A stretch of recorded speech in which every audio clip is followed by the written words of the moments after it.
We have some really good speakers on this, I think, really important topic. Can I introduce Ruth Hunt, Chief Executive, Stonewall, Giles York, Chief Constable of Sussex, and Lou Provart, Serving Inspector at Norfolk. Joining us at the end of this for some questions, and I really hope there will be questions, colleagues, will be my colleagues Sandy Borner from West Midlands and Mike Gallagher from the Metropolitan Police. I will shut up now and hand over to our eminent speakers. Thank you.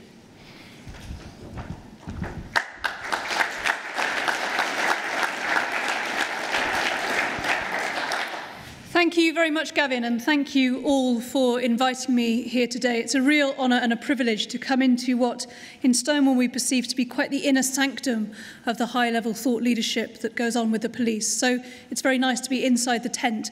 We've worked very closely with police forces for at least the last 10 years, and we very much see it as a very productive partnership. I have about 10 minutes to tell you everything I know about this subject. I'm also slightly too short to see the clock in front of me. So we'll just work on that a little bit. I've got 10 minutes. I'm going to tell you everything. My name is Ruth. I'm Chief Exec. I have worked at Stonewall for 9 years. I started at Stonewall as a relatively junior policy officer and have, in the lingo, got my stripes and worked my way up, which means that now my job mainly is concerned with talking to people who hate gay people. So it's a real privilege to be in a space where you don't all hate gay people. I've been asked to talk about our recent research about the incidences and extent of hate crime. I'm not going to do that too much. I want to talk much more about the experience of gay people in the forces. There's good research. Basically, the bottom line is we're not getting it right. And when I say we, I mean all of us. Stonewall's not getting this right either. The level of hate crime against lesbian, gay, bisexual and trans people is pretty stagnant. When people do report hate crime, they're not satisfied with the outcome. But getting them to report in the first place is quite a big stretch. So that's a big problem that we all need to think about. I think first and foremost, though, we need to think about the experiences of LGBT staff. So at Stonewall, we work with organisations who are at 5 stages of a journey. The first stage, we say to them, do you have any gay staff? And they say no. And on that basis, we start at a slightly lower level than we would ordinarily. Second stage, do you have any gay staff? Yes, they're really happy. I talked to him yesterday and he has no problem whatsoever being gay in the workplace. Third level, yes, we have an active LGBT staff network group and 3 boys go to the pub every Friday and talk about how they feel, and we all know how terribly hard it is to be gay, don't we? It's the kind of third stage of an organisation we work with.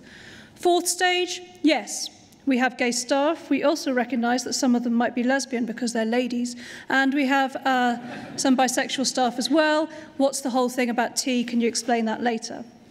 But what we start to see at that stage is a real recognition that there are gay staff within organisations and that they do have unique experiences. But that unique experience isn't driven and motivated by, gosh, it's terribly hard to be gay. And it's quite a transition for some of our organisations to move from, oh, the poor gays, to, OK, what does this mean? What does this genuinely mean in a workplace context? So those organisations that we work with at stage 4, stage 5, which I'll tell you about later, be still, your bated breath.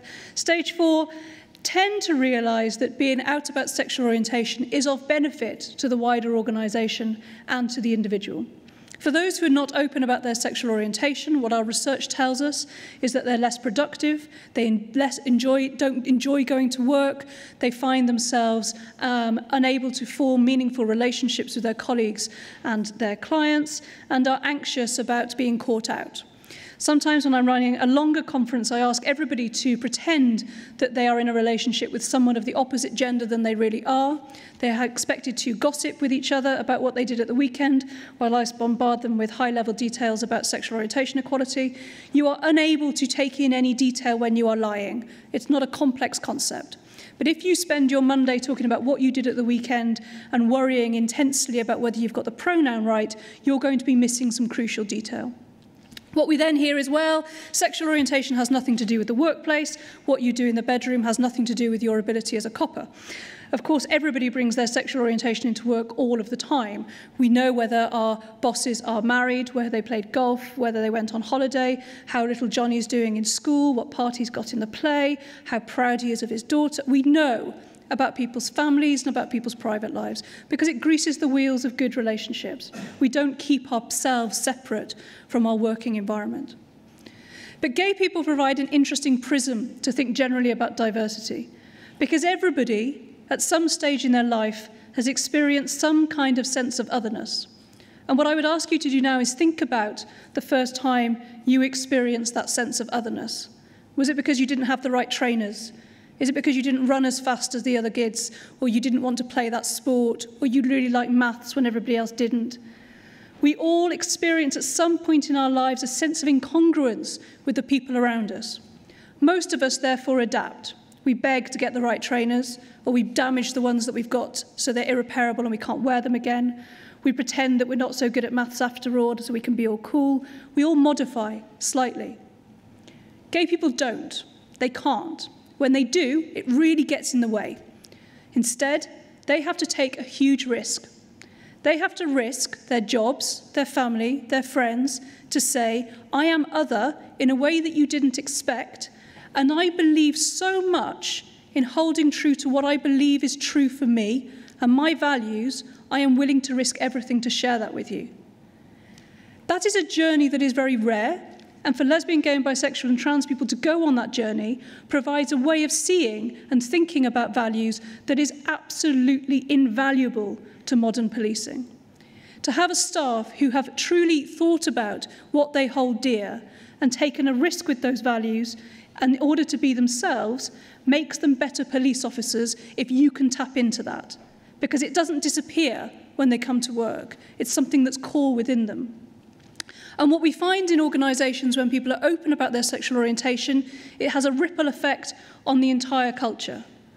I was talking to one organisation where a woman said, I'm Asian, I married a white man 10 years ago. I've never taken his name because I didn't want other Asian women to judge me. So I've hidden that. Another person who worked in an organisation of predominantly Muslim members of staff presumed that they would all be against her because she was gay. When she came out, another member of staff said, actually, I've just left my husband, I'm a single mother, and it's really hard to find another Muslim boy when you're a single mother with a child. People tell things and talk about the truth and reality of their stories when they feel able to, and when there's a culture that creates that. This is not about long Oprah sessions, it's not about full disclosure, it's not about weeping into mugs of coffee, but it's about knowing and trusting the person who's standing next to you. How you achieve that is by, of course, creating a culture where that kind of difference and diversity is valued, that otherness, that other way of seeing is valued. When we talk about diversity, we kind of think about something like a Benetton advert. And you look around your force and you go, yeah, we've got a black one, we've got a gay one, we've got a disabled one. I reckon he's probably got mental health issues, so we're probably covered on that. Tick, tick, tick, tick, tick. But you don't listen to them any differently, and they're not able to bring that difference and otherness to the table. It is meaningless if everybody is thinking, acting, speaking, and agreeing with you on everything, regardless of their diversity and difference. Now, as a leader, I find other people's views and need to tell me their range of opinions on what strategic decision I'm about to make incredibly infuriating. I have got to where I've got to because I'm good at making decisions. I have zero tolerance for spending a long time sitting around a table talking about what other people feel. That makes me a bad leader. However, if you listen to what other people have to say, even if you have to disregard it, there is something that will change your way of seeing about some of the decisions that you're making that can only be of benefit. You won't always agree with those different perspectives, you won't always pursue them, but you need to make sure you have different people around you who are expressing those views. By enabling lesbian, gay and bisexual staff to tap into that amongst themselves, that is infectious, and that will affect the rest of the organisation and the rest of the culture. Mentoring is very important. Role reversal mentoring is very important. Junior staff mentoring senior staff.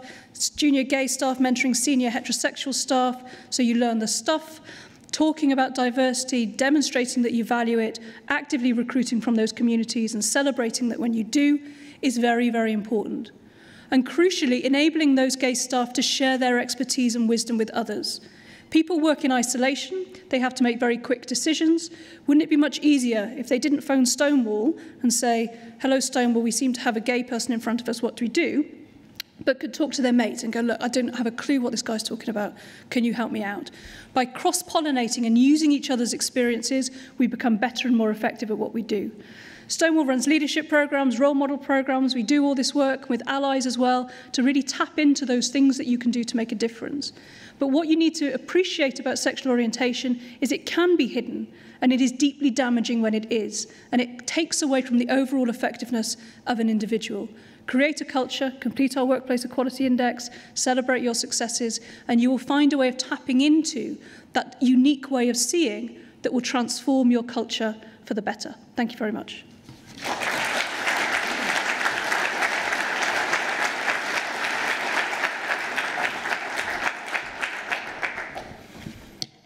Fabulous. Thanks, Ruth. I think your timing's allowed me a good 20 minutes now. Right. Can I start by saying that I think some of the texts around public speaking says one of the first things you should do is establish your credibility, what allows you to stand on the stage and talk to others. And I follow that up by saying that this is one of the talks I'm probably most nervous about because I feel I have no credibility to stand in front of this audience whatsoever. When Sally and Mike invited me to come and talk on this subject at this conference, I just thought, why me? Because I don't think I do anything particularly different than what I think is right. And actually being asked to come and speak on this subject, organised crime groups, falling off a log, counter-terrorism to the Privy Council, really not a problem at all. Anything to a police authority was dead easy. But actually to talk to a group like this, of passionate friends I've known for a very long time, around something as value-laden as this, really is quite a challenging subject to cover, and it's caused me to do quite a bit of thinking. And what I quite would like to do is take you on the journey of where I think I am as a leader, and why I'm here as a leader, and what it was on earth that made those two ask me to stand in front of you as a leader today within policing. And for me, I think that journey has been, you need to get it personally. You need to be touched here by this issue before you can do anything about it. And if you haven't been touched here, you just won't get it. I think the second bit of it is, you need to get it organisationally. Why is it important to policing? If you haven't got it personally and you can't bring it out organisationally, it's not going to come through. And that's for the third bit of this is, you've got to get it for the community. You need to get it for the service that we deliver. I'm going to start with how do we get it personally? What does that actually mean? And it kind of plays on Ruth's piece of otherness. We've all felt a bit of otherness at some point, haven't we? If I look around the room, I'm sure the vast majority of the audience here at some point have sat in a horseshoe in Oak Hall at Bram's Hill, sitting on our values, sitting on whatever it is, trying to discuss something openly. Happily, there's quite a lot of class of 94 in the room. And it was in one of those horseshoes, right back in 1994, that this opened up for me personally. I didn't realise necessarily at the time quite how powerful it is. But quite a few years later, when I was doing the Strategic Command course, somebody told me that I was a member of a club. I never realised I was a member of that club. I never knew I was a member of the club until he told me. And he said, it's kind of the ACPO club. And it's the WASPM club, is what he described it as, which is the white, Anglo-Saxon, Protestant, heterosexual, androgynous male. As long as you tick those boxes, you can join ACPO. And it's a delight to look around this room in many ways, because around about 2000, I walked into the superintendent's AGM for the first time as a superintendent, as the secretary from Kent. And it was at the Celtic Manor. I can still remember walking into that large conference hall and just feeling fat white male. I don't mean literally feeling them. But that was the sense that I got into the room as you walk into the room is, as long as you're a fat white male, you'll be in here and you'll be all right. And kind of the middle-age bit kind of came through. There's a lot more colour in here now, a lot more difference in here now, and it's fantastically different. And hopefully we won't get that kind of male stench that you get by the end of an afternoon of blokes in a room talking to each other. But what happened in that horseshoe, for me, on that afternoon in Bram's Hill, was an individual there started talking about exactly the points that Ruth has been bringing forward. What does it mean to lead a different life at the weekend? What does it mean to come in on a Monday morning and the first thing you have to do, the first thing you see to the friends at work is lie? You have to lie to them about what you did at the weekend. And this is where honesty and integrity is at the heart of everything we do in policing. You have to box around what your language is, what the things you did, who you were with, and it's just continually clawing away at you. One of the key things that comes through from your own surveys is one of resilience. What is it when you can't bring the resilience from home into work with you around that? And the most powerful thing for me that came through that afternoon was around, and actually, do you know, first thing Monday morning, the first thing I do is deny the existence of the person I've chosen to be most important to me in my life. That hit me really hard because, as colleagues and friends in here will know, I completely mix home and work life. Children are with me, wife's with me, absolutely everywhere. I mix that. And it had never occurred to me that it's that much difference that comes through. So that was my real personal learning of what does it mean to be otherness. And actually, Ruth, I thought at that point, I've never felt other. I've always been in the majority. I've always felt in the majority. I went to a bloke's school. I went to a bloke's university. I was a white male. I was always in the majority. Do you know, I still just don't know what does it mean to be a minority. I just don't know. And maybe that's a blinker in my brain around it, but that's some of the learning that I took from it. And that's how I got it personally. Organisationally, I got it when I was working in Wales. And I'm delighted to see there are some colleagues from Wales here. And I'm delighted to confirm to those of you, Wales really is 10 years behind the rest of us. It's 10 years behind the rest of us in a really nice way, a really positive way, and it's really good. But never mistake that for the organisation, to think the organisations are 10 years behind us. Because when I left South Wales command team, there were 7 members of that command team, and this was back in 2008. 2 of them were women, 2 of them were black. And it was vibrant, it was different. We disagreed with each other, we came up with different ideas, there was initiative in the room, there was instinct in the room. And I almost apologise to Sussex colleagues, but they probably relate to what I'm about to say is, I then joined Sussex command team, and you've guessed it, it was the fat, white, middle-aged male club again. It was just blokes in the room at the senior command level of the organisation. And you know what? We kind of agreed with each other. We had the same set of values. There wasn't that sparkle anywhere until we started getting some more female senior people through at that level of the organisation.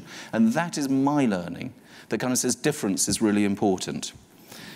My next key learning of why it's organisationally important to us for that balance, sometimes, of course, is mixed reactions. But actually, I spent 6 months of my strategic command course sharing a classroom with Ali Desai. That's a mixed experience in many ways. I learnt a lot of things from Ali, and some of them were good.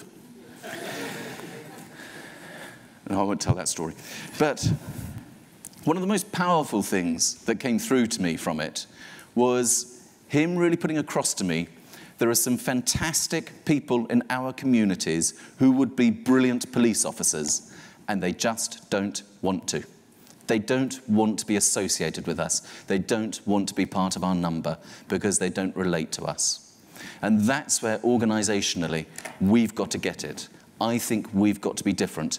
To really believe in here, understanding why it is, but getting it organisationally up here as well, of saying there are some fantastic people out there who can essentially make our work a hell of a lot easier because they will understand it on the inside. And we have to become an employer of choice for all sorts of people. We have to create that environment. I can try and do that as a chief constable as much as I like. Actually, I think every one of you, as supers and chief supers within your organisations, a much better place to do it. You are the people who create a working environment day in, day out. We talk about leadership by example. Personally, I don't think leadership by example is me rolling in a gutter on a Friday night in Brighton. Actually, I think it's about the way I behave, the values I demonstrate, the way I treat people, the way I treat people within the organisation. The environment I create for people to be employed is absolutely key. And the permission I give to my command team, my superintending ranks to say, this is how I expect you to behave, this is how I expect you to treat people, is absolutely key for us organisationally. And that brings me on to that third point of what does it actually mean for our communities? What difference does one of us and as an individual actually make? And it was key for me on moving to Sussex. I moved to Sussex in the summer of 2008 and was very quickly put at the front of Brighton Pride March at the time that the police led the march through the city. And I was told one of the police authority came out and kind of said, "This is fantastic." They said, "What's that?" They said that Giles is marching at Pride. They said, "But chief officers have marched at Pride before." "Yeah, but having a chief officer who's gay and willing to march at Pride." They said, "He's not gay, he's just posh."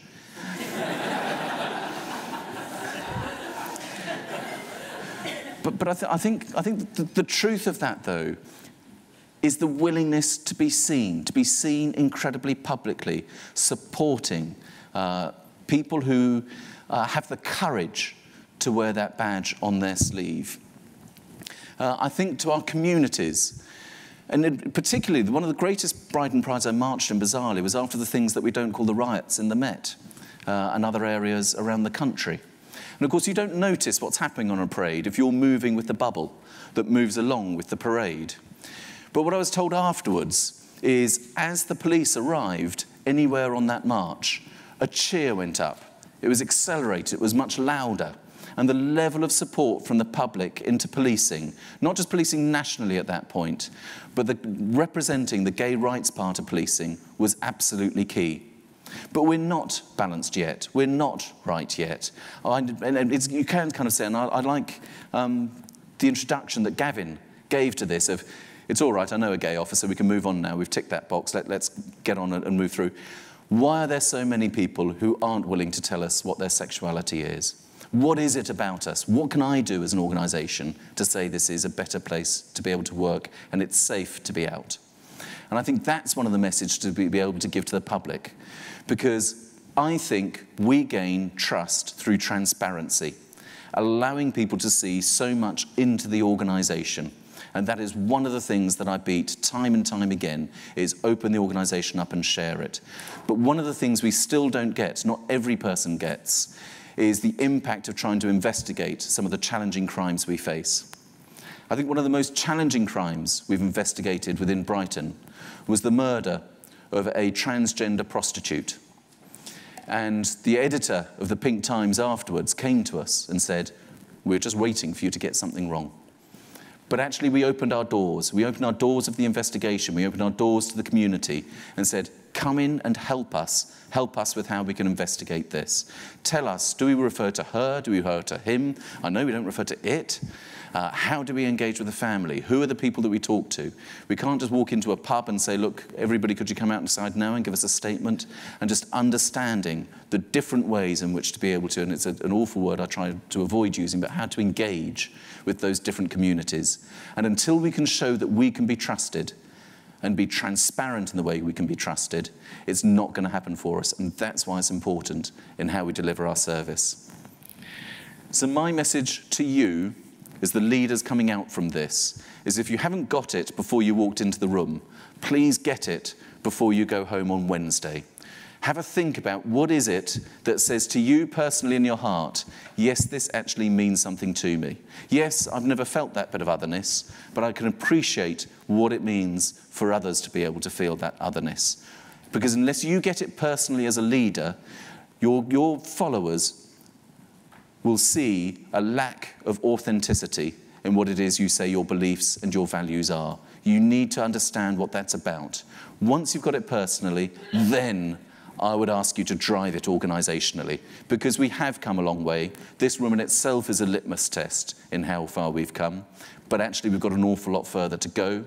And then we're on a really solid platform. We've got it personally, we've got it organisationally, then we can really make a difference in how we deliver our service to our diverse communities. Thank you very much.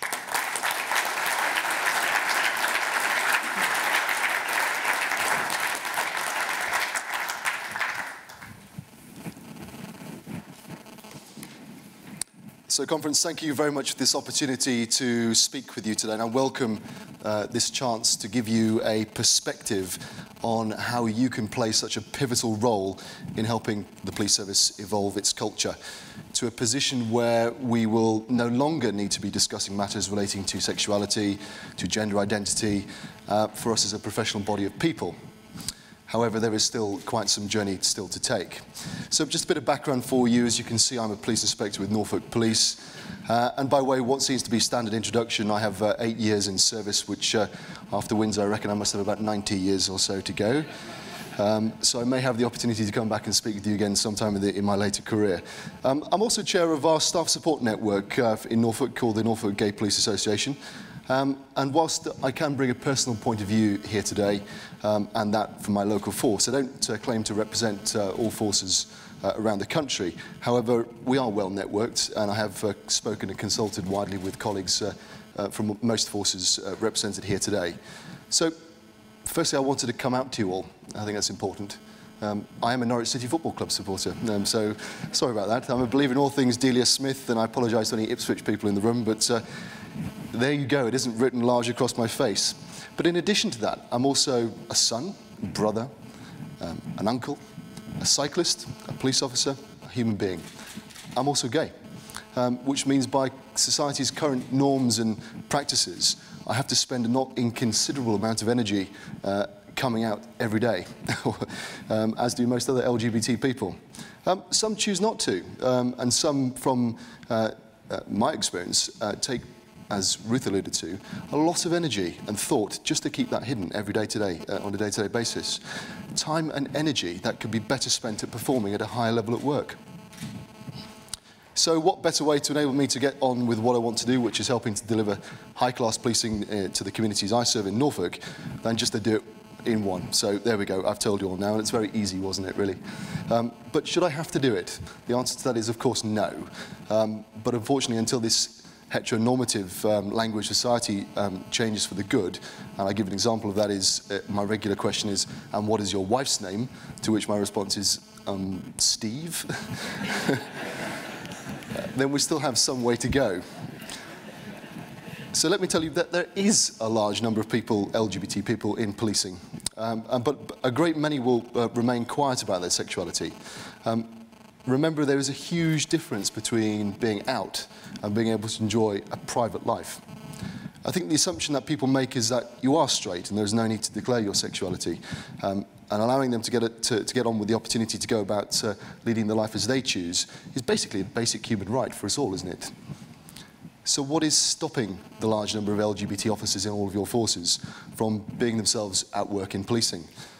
And for one, there is a distinct lack of visible role models and supporters in policing, and I believe that is a significant contributor. For over a year, indeed, there has been no ACPO lead on the LGBT portfolio to take forward the LGBT and transgender action plans, and that's been since the retirement of Leicestershire ACC Steph Morgan. And it has now been given to a police member of staff in Greater Manchester Police. But why has no senior police officer been identified in the last year?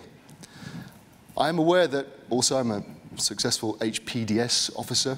I have a certain visibility within my force, and that rightly carries with it the responsibility not only to deliver a consistently credible and capable level of standard in my work, but also to be authentic in one's leadership style to the people that I work with, something which is incredibly difficult to do if you don't bring your whole sense of self to work.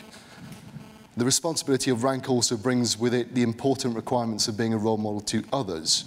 If there was somebody senior in rank in policing when I was growing up, or indeed early in my own service, who was in a position to say, yeah, I'm a happy gay man, a happy gay woman, and they were respected for being a first-class officer, that would have made a huge difference to me.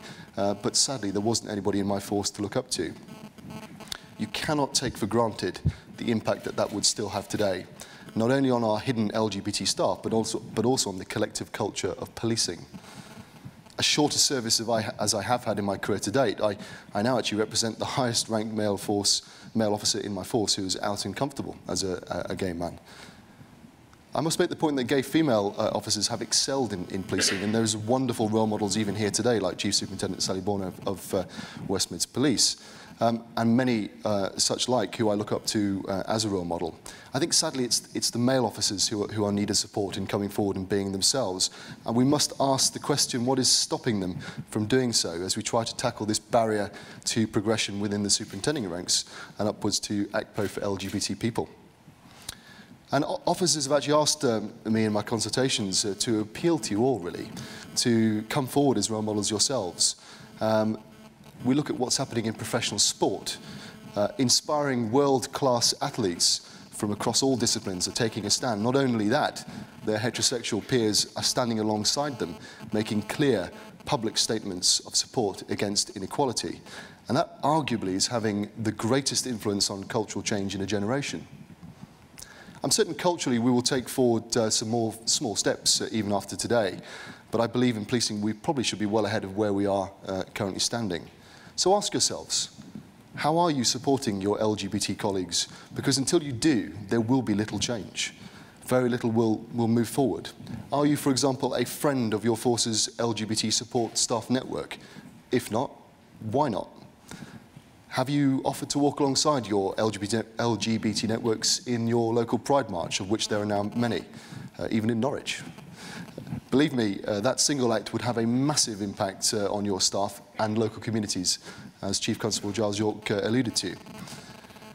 Some force LGBT networks report very healthy relationships with their forces, engaging not only with ACPO, but heads of department, commanders, leaders on community safety, local policing, and major investigations, and are helping indeed advise on dealing with LGBT communities, particularly in tackling hate crime. Your staff are your single best asset. Support them to be themselves, and you will get so much more back in return from them. There are, however, some forces where not only is there little willing engagement with LGBT staff support networks, but also seemingly downright suspicion of its members. I have an example from one force telling me that a member was being investigated or had been investigated for allegedly trying to obtain an unfair advantage in applying for a new role because they ticked that they were gay on the equality monitoring form. The person in question was not out and therefore assumed to be straight, and therefore they had to out themselves in order to put the complaint to rest. But this whole episode is deeply damaging and signals another reason why there is so little confidence in the equalities monitoring of staff, which is in itself a tool that could be so useful in helping to understand how our representatives, how our forces are representing the communities that we serve. Other examples include investigators for complaints where they're stating they simply don't understand the LGBT lifestyle and suggesting that officers go to straight bars on nights out. Again, all highly damaging, highly regressive approach to staff relations for us all. Even in my own force, there are many and numerous examples of supervisors not challenging homophobic statements and comments by other members of staff, which, as you can probably imagine, creates an enormous sense of isolation amongst others officers who come up to work with those identity barriers firmly in place. And it leaves them reinforcing the question internally as to why would they want to disclose their sexuality in this environment. Our responsibilities to our communities has been, and always should be, to treat everyone with respect and courtesy, irrespective of their background, be that cultural, religious, ethnic origin, gender or sexuality. And frankly, we should be doing the same for our staff. We need to get our house in order before we can shape a more inclusive police service for the future. So conference, my report card for you really is to, with regards visible officers in policing, I would suggest sits at a current B-, room for improvement. There has been good progress, but there is still so much more to be done. And you are all, as superintendents and chief superintendents, key to delivering that step change in actively supporting staff and all you can do for them. For those senior officers who are still battling with their sexuality, I would say, do come out. As when you finally embrace the gift of your sexual orientation, it is the end. It is the end of shame, fear, and depression. And you leave behind that darkness of the closet and begin to lead a life of honesty, authenticity, and freedom. And finally, conference, I'm going to have a short plug because I've got the platform, which is always good. This year, the LGBT Police Network Conference is being hosted in Norwich, a fine city, no less, on the Friday, the 28th of November in Norwich. And delegates from across the country are attending this conference, as well as 4 strategic leads. I'd love to be able to extend the invitation to all of you, but I think we'd probably have all of you there, nobody else. So, however, each force has been offered 4 places, and I know for a fact there would be welcome opportunities for a number of you to get involved with those networks, and do come along. Best of all, it's free. So, conference, thank you for the platform, and any questions you have, I'm more than happy to answer. Thank you.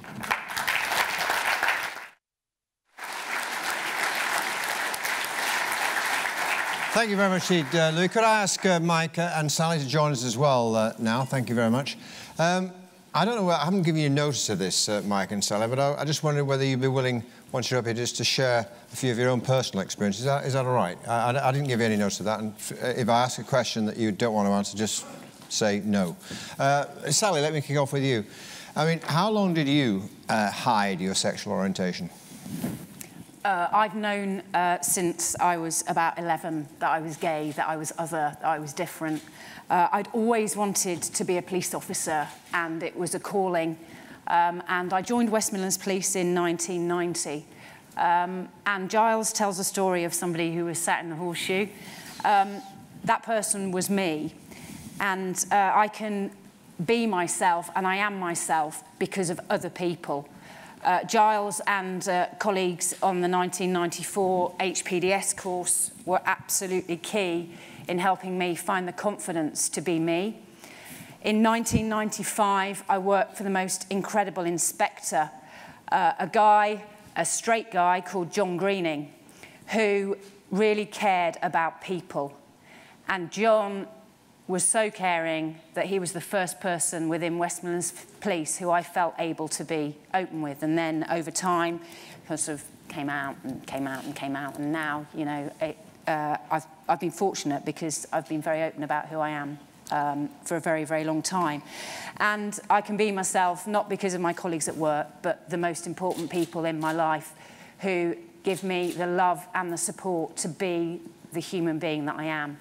My very dear partner of 22 years, Jules, who is the most important person in my life, my wonderful mum, my gorgeous sister, and my 3 beautiful nieces, Millie, Grace and Gemma, because all of us can be ourselves because people love us, care about us, and give us the belief and the strength and the confidence to live our lives true to ourselves and ultimately be happy, because happy people do good things.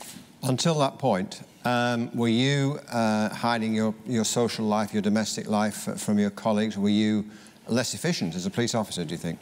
Absolutely, because the description that Ruth, Giles and Louis have shared around constantly thinking about the pronoun that you use when you come in on a Monday morning is absolutely exhausting. You are constantly having to think and check yourself around the constant use of they. It's absolutely exhausting. And Mike, is yours a similar story?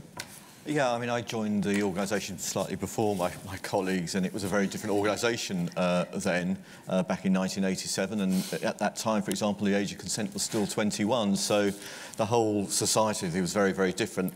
I suppose my journey has been slightly less explosive. It just, something just kind of happened over the years as I kind of grew within the organisation, grew my confidence, saw other role models, and actually realised it didn't make much of a difference. So you did have role models in your... Yeah, and we do have role models in the organisation, and it is really helpful to see senior leaders who are out and achieving, and it's inspiring, it gives you confidence, and it just allowed me over time to move away from the general neutral terminology, which I spent a long time doing, like my colleagues, and we become expert in the use of their or whatever. But it was much less explosive, and actually I'm very, very proud of the organisation where it is today. It's phenomenally progressive, but it can do more, it needs to do more, and with events like this and the focus of our colleagues and the ability of our colleagues in this audience to influence, it can even be much better. Giles, I don't mind me calling you Giles, do you know? Giles... Helps. Good. My badge says... I mean, despite everything you've all said, I'm just a little bit puzzled as to why we're even having this conversation, actually, in the year 2014. In my industry, this is not an issue, never has been a problem. I don't think it's a problem. People are openly gay in television. It's that kind of business, whereas we've always accepted that kind of thing. I think we have, anyway. I've been in it a long time. Maybe we haven't, but certainly in the last 20 years or so. Why is your organisation different? Is it something to do with what I might describe as a sort of canteen macho culture? I'd possibly suggest your organisation may not be as advanced as you think it is.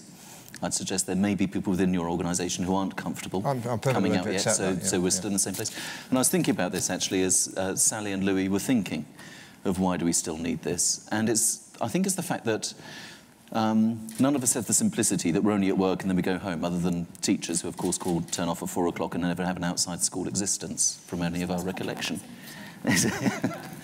But I think the thing it is for me, it's possibly the layering. Because if you come out at work, then you're coming out to the community, then you're coming out at home as well, and you're coming out in your social life, and you're coming out in all of those lives. And so I think it's about how we sometimes keep our work streams, our home lives, our interests and hobbies separate. So you can have the most supportive work environment possible, in which you might want to be able to come out, but you may not have that support at home. Or you may not have the social life that supports you in that way. And I think social media is a kind of a fascinating beast, in as much as we can maintain different personas. So I have a Twitter feed that is work, and I'm the chief constable on there, and that's all I ever do on there. I have a Facebook account that's home, and I'd never wish what my nephews say to each other on anybody else that I meet at work. And so never those two lives meet. And sometimes when they do, it causes a lot of confusion and frustration. And so in that way, I think it's about, you can't just do this in one place without it leaking somewhere else. So you actually have to have all of those layers stacked and have that security or courage and support in place before being able to move forward. Why do you think this is still an issue within the police force? You were quite polite in what you had to say. You didn't go into the details as to not too much detail about why it's happened thus far, but you talked about looking ahead quite properly too. But why do you think it's still an issue? Well, is it something about these people here are just to me like anybody else I've ever met in my life? What's in this regard? Why are they different? Well, their own study said that 2 in 5 officers are not out, and I think it taps into what you were talking about, differences between men and women as well, actually. There's something going on here for male police officers. I think there's issues for female police officers as well, but there is something particularly acute for male police officers. And I'm very aware that at the moment this week, Stonewall's running its Rainbow Laces campaign. It's all over the metro. It's about the fact that there is not a single openly gay male football player in the Premier League. There's something about how men in traditional male industries kind of have a bit of a barrier about kind of coming out, I think. And I think there's something a bit subtle about how we think about these things. And I think the police force is so good at working together. You aspire to work together at least and follow each other and make sure you're doing things as you should. There seems to be no room for mess sometimes. And for those who are coming out, that's quite a difficult conversation to have with your superiors and your colleagues. I think also this issue about authenticity. If you're authentic from day one, that's quite something. To come out once you've made those relationships, you've built up that trust, people have your back, that's a big ask. It's a big ask to turn around and say, I am now sufficiently established in my force to say, by the way, I've actually been lying to you for the last 2, 3, 4 years. I think that's a different experience for women, possibly, but I think for gay men, that's a really hard thing to say to the guys who've been on your beat with you. Actually, there's something I need to tell you. So we have to educate our heterosexual allies that that might happen and how to be cool about it when it does, frankly, but also recognise that it is getting in the way of effective service. And I think that what we see in the private sector at Stonewall is that the private sector have absolutely understood the intrinsic business case of this. I'm sure it's because they all think it's the right thing to do, but actually there's a real business benefit to enabling their gay staff to be out because they earn more money. Because when they're happier, they are more productive. And That's something that hasn't quite clicked yet in police forces, I don't think, and that's what we need to get to next. I'm open to questions or comments any moment who want to say anything about what's been said so far or has any queries. I'd like to know about your experiences in your own forces. I mean, do you think your force is advanced? Do you think your force is actually behind the times? What are your thoughts? We haven't got any volunteers just yet. Okay. Let me come to Norfolk, right? I know quite well. I go to watch football too, and my team is Manchester City. I go to Norfolk. I used to work in television in Norfolk quite a lot. Is Norfolk worse, better than any other force? And if so, why? I'm not sure it's easy to make those comparisons. You know, you look at London, a huge metropolitan service. There's a degree of even dysfunction amongst their own staff support networks down there. It's a problem getting buy-in from senior managers to maintain a cohesive and a voluntary structure, if you like, in the same way as it is in Norfolk. I think it just requires a lot of energy by some key individuals to be able to drive this forward. But what you do absolutely need everywhere is your straight allies, your colleagues in force who are prepared to support the message, because that is the only way that culture is ever going to be influenced. You're going to say? Yeah, John, if I may, I think that's a really, really good point, because actually, in many ways, it's easier for somebody like me who is out and who is very visibly out and is a natural extrovert. My dear friends from West Mids over there will vouch for that without a doubt. But in many ways, it's easier for somebody like me because of that openness. Actually, this is fundamentally about good leadership. Ruth talked about the importance of relationships, that actually people deliver policing. And if we have a really well-led organisation of people who really care passionately about communities, which we all know because we see and work with colleagues day in and day out who are passionate about communities, that actually each and every one of us, whether we're gay, whether we're straight, whether we're male, whether we're female, can influence the people around us. So it's that influence, it's the responsibility we have as the senior operational leaders in policing to make the time to sit down with colleagues, to get to know them, to understand them. There were two very significant people earlier on in my policing career, very senior in rank, both of whom took the time to help me, to coach me, to mentor me. And actually, that's one of the reasons, I think, why many of us who actively coach others to give something back to the organisation. So good leadership, making time for people, building those relationships. Ruth talked about the importance of listening. Ultimately, the benefit is not just to our colleagues, but most importantly, to the communities. What was your worst fear, Mike? I mean, before you came out, what was your worst fear about your sexual orientation and your career prospects? Did you fear that you'd be shunned, avoided, kept down because of that? It was less about career prospects. I've kind of done okay in my career in promotions. I suppose it's acceptance and how your colleagues will view you. And yes, that you've been having a different story with them. You've built up your relationship with them on a basis that's not wholly true. So it was around, you know, acceptance. It wasn't a fear about promotion, far from that. And in Sussex, I mean, Brighton has, rightly or wrongly, the image of Brighton is one of a fairly liberal society where there's a substantial or significant gay community, right? Do you think your job will be harder in, let's at random pick the town where I come from, Oldham, or another town like that, or any town you can? I mean, is the presence of that gay community, does that make your life within the police force easier in dealing with gay people? In the sense that there's an atmosphere there in the town which helps generate a feeling of tolerance, perhaps? I think there is, and I think that it's helped that there is a out chief exec in charge of Brighton and Hove City Council. That helps. And it puts the duty for us to be like that pretty much in your face. And actually it does make it easier, because there are an awful lot of people who are willing to come forward who have had bad experience of policing historically because of our prejudices towards gay and lesbian people, who are willing to come forward and say, I'll wipe my mouth and get on with it, and I will come and help you deliver a better service. How do any of you account for the fact that, and I can't remember the numbers actually, but when I did a tiny bit of research for this.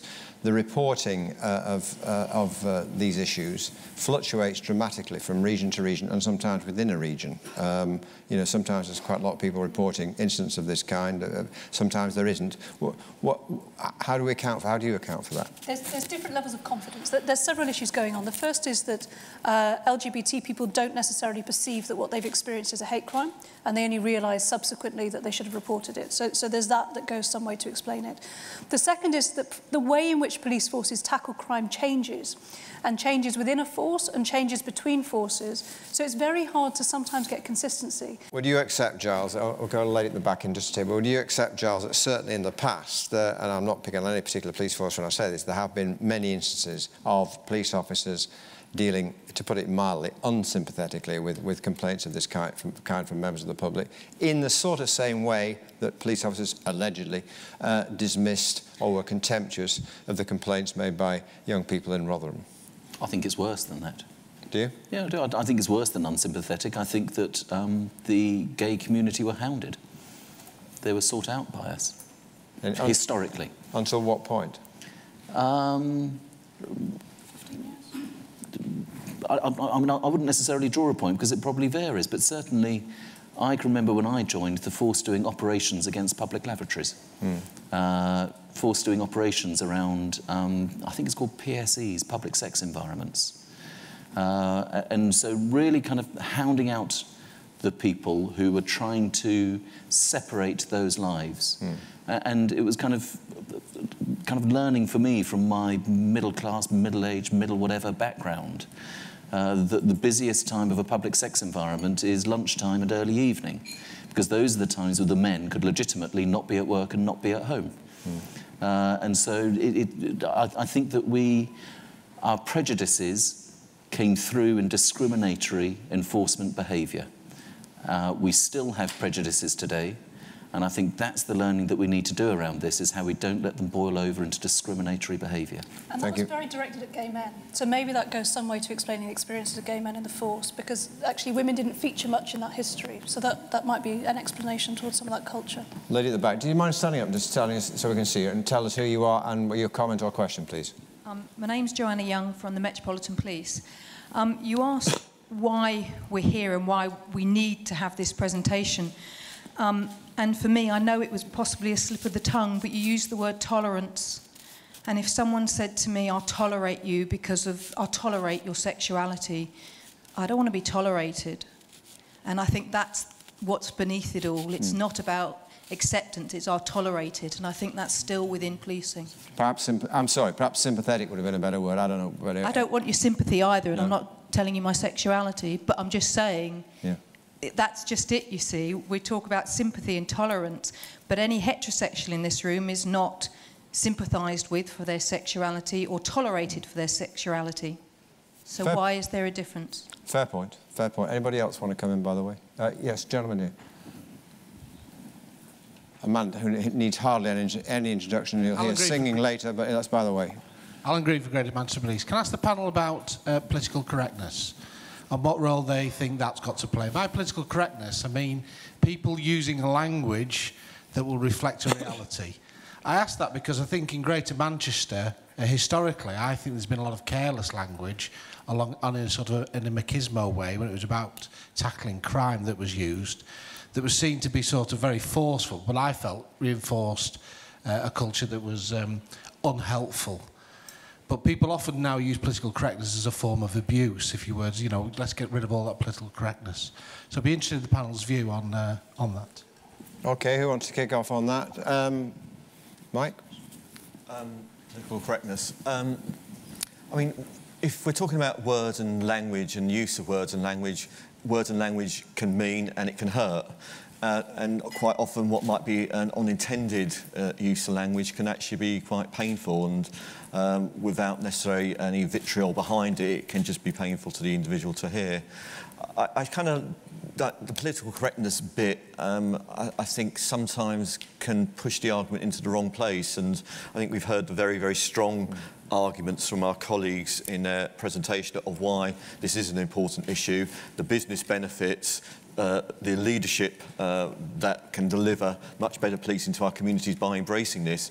And I wouldn't want the kind of the focus on words and language, which actually, yes, it is important, can take us away from what for me is the real issue, is actually if we can encourage our staff to feel comfortable in their sexuality within the workplace, that are obvious business benefits. And as a police service, policing gay communities, the more of our staff who are comfortable and willing to be open will only help our relationship with the gay community and actually make us a more powerful and strong service. All right, we've got another question at the back there. If you don't mind standing, thank you, whoever you are. Thank you very much. Thank you. It's Craig Haslam from the Met Police. I think the police service has gone quite a significant way on its journey to be more diverse, to represent the communities that we serve. And we've seen that certainly in relation to BME groups and in terms of gender. But I think the problem still remains that because being gay is hidden, it doesn't form part of that strong diversity because we're not visible. Recently in my force, when there was a promotion process, the promotion process was halted halfway through because there were not a significant number of people from BME or women within that process. The process was reopened, but only for those two categories of people. And it was specifically the Superintendent's Association from the Met went to the management board of the Met Police and went forward with this. But again, there was no appetite to forward that agenda around the LGBT issue.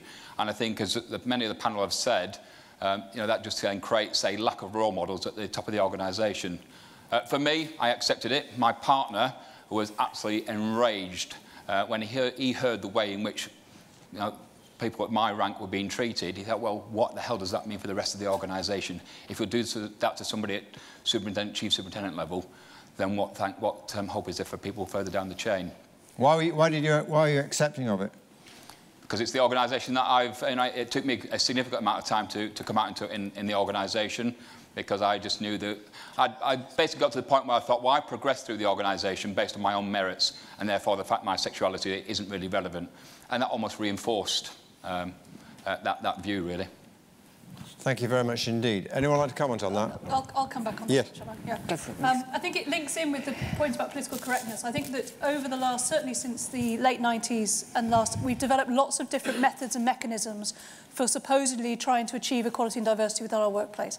To a certain extent, that's frozen quite a lot of people because we've told them everything they can't say, not what they can say. So everyone's like, oh my God, what can I say? And we've also kind of said, right, well, we're going to do this for BME and this for women because we know that works, but we haven't extended it to all of the protected characteristics. I would argue, is that the best way of doing it anyway, as a method? Surely we should be ensuring that from the outset, you have the most diverse range of candidates applying for a job, and that requires role models. But if you have a system that's in place around BME and women, you need a system in place around sexual orientation as well. Getting people to come out and disclose on their forms is a long process. Staffordshire Police did this extraordinarily well. They went from 0.2% gay staff to 15% within 5 years, to the extent that they thought they were going to be overrun by active homosexuals, and then it kind of petered out.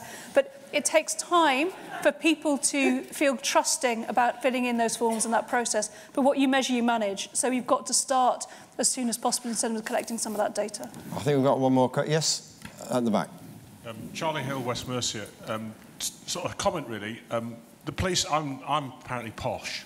I talk with a posh accent, and apparently.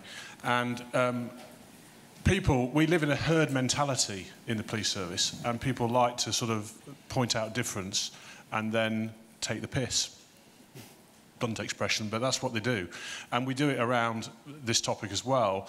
And in terms of this topic, I suppose from me, I thought this afternoon was really good, but I don't understand, and the question to the panel is, what percentage of the population is gay, and therefore what percentage of the population in the police service, by natural effect, should be gay, and what are we working to in terms of normality? And I suppose my comment to leaders in the room is, how do we stop taking the mick out of people for being different? Because if it's just the posh level, I can cope with that, but if I was gay, I may not be able to cope with that. And we've all got that responsibility to perhaps stop taking the mick.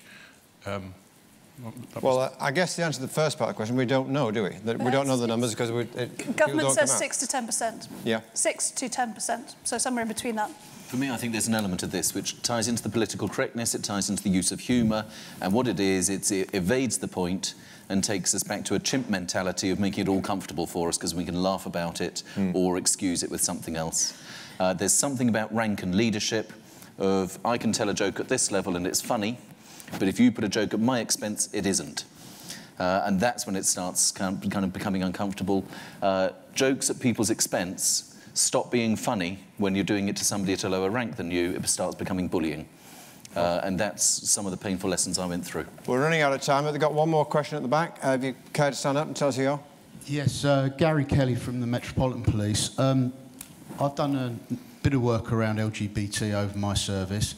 More recently, I'm a bit concerned that we've actually taken a step back, certainly within the Met, and I would like to know Ruth and Mike's observations around this. Stonewall Index. I've had a hell of a job getting the Metropolitan Police to, should we say, complete that process to recognise that we're an employer of choice. I'd like your views on that, and the fact that we've actually drifted away from diversity strands into a more overall diversity, and LGBT seems to have fallen to the wayside.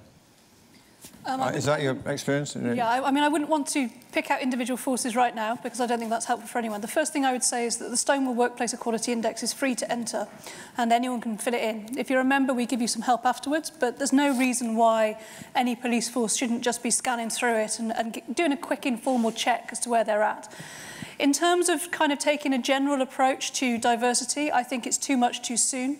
I think you have to be either really, really, really good to be able to do that and have mechanisms for incorporating different ways of seeing within that strategy. In other places, it's just felt like a cost reduction exercise and a way of trying to consolidate everything on the basis of, well, we're all different, aren't we? It'll all be okay. Actually, there are unique issues, there are unique concerns, and the way in which we talk to BME communities, in the way in which we talk to African Caribbean communities compared to Asian communities is different, and how we speak to lesbian and gay people compared to trans people is different. We cannot presume one holistic response around diversity. So I think that that's happened too quickly, and I think it's happened in a lot of forces and a lot of public sector bodies, and we would caution coming back a bit on that. You happy? Anyone else? Because I'm a bit pressed for time here. Right, just Mike, quickly. John, can I just come back and say a couple of comments? Sure. I'm your LGBT reserve officer on the NEC, and when I took on this role, one of the reasons I wanted to take it on precisely the sort of thing Gary and Craig were talking about, that I could see, you know, the narrative around diversity was really shorthand, often for BME, possibly female, and not LGBT. And I think if you look across any one of those, to do it in isolation is not going to deliver what we want to deliver. You need to look across the whole. So I very consciously wanted to raise the profile of this issue within the context of diversity. And as an association, we take any opportunity when we talk to ministers, when they come to talk to us, to raise this and put this issue on the agenda. We're also taking some practical steps as an association, working with the College of Policing and Stonewall to try to establish some leadership programmes for LGBT staff. And kind of finally, we have a follow-up piece of work which we're discussing with my colleague, my other reserve officer colleagues from the female side and the BME side, to see how we can bring some of this together with some more practical steps to hopefully change that description which we've heard so far. Good. Just a final word from you, Giles, if you don't mind. Having heard all this and having had the experience you've had in Sussex, what's your message today to fellow chief constables and indeed superintendents across the country in regard to this issue? My message is this is an active process. This isn't something that happens on its own. It's not about delegating somebody to fill in a Stonewall index and we'll all be all right because we can tick that box, thanks very much. It is about getting out and actually doing something positive with it. One of the things that I've done in Sussex is run sessions that are called Time to Think. It was David Phillips who gave a quote of far more lives have been saved at sea because of one man staring at the stars than any number of people pulling on ropes. It's about time we stretch the minds of our individuals a bit. Those regular attenders at Time to Think sessions have heard from a Zimbabwean member of staff whose family would murder her if they knew that she was a lesbian. We've heard from a transgender custody officer who talked about what it was like to change gender at the age of 40 and how he explained it, or she now explained it, to her children. of going through those processes, and we've listened to the experiences of our own staff coming through policing, very similar to what we've heard in the room today. But my message is, this is not a passive process. This is not a responsibility to be delegated. This is something you need to own, and you need to be seen to be owning and being active with it. Thank you. I'm going to hand back to Tim Jackson just a tick, but first of all, I'm sure you'd like to show your appreciation to the panel. Thank you.